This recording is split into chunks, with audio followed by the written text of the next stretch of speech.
Alhamdulillah wa salatu wa salam ala nabiyyina Muhammad wa ala alihi wa sahbihi wa sallam.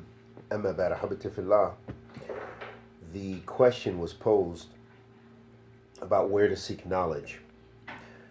And may Allah subhanahu wa ta'ala make our affairs easy and the affairs of the questioner. Ameen ya Rabbil Alameen. I just wanted your personal advice, recommendation on where would be a good location for learning the Arabic language when traveling with a wife and child.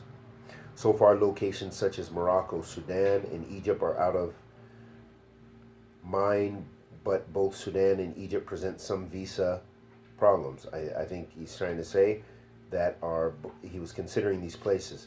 Brother I know recommended Darul Hadith in Perlis, Malaysia. So I've spoken about this topic several times about just general advice, and my experience is very limited to Saudi Arabia and Yemen. And I visited Egypt and some other countries. And so I would say that I'm not the best person to ask as far as specific places.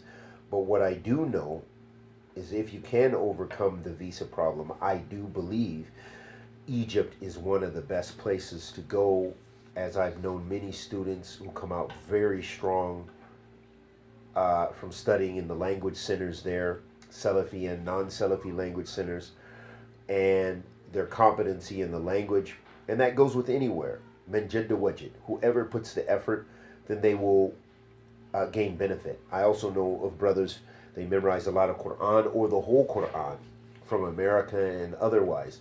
So Egypt is a place that I would highly recommend if a person can do so. Sudan, I don't have a lot of information about. I have inquired many times. Sudan, you have Dar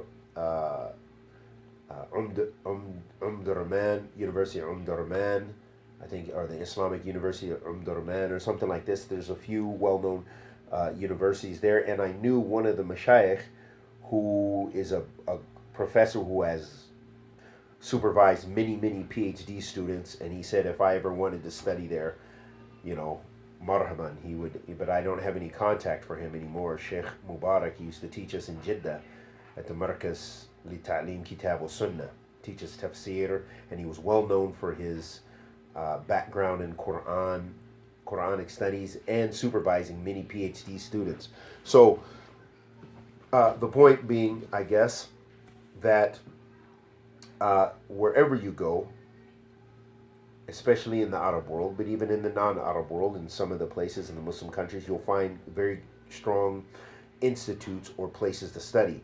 So it really comes down to your own plan of how much time you have, what your budget is, what you're prepared to do.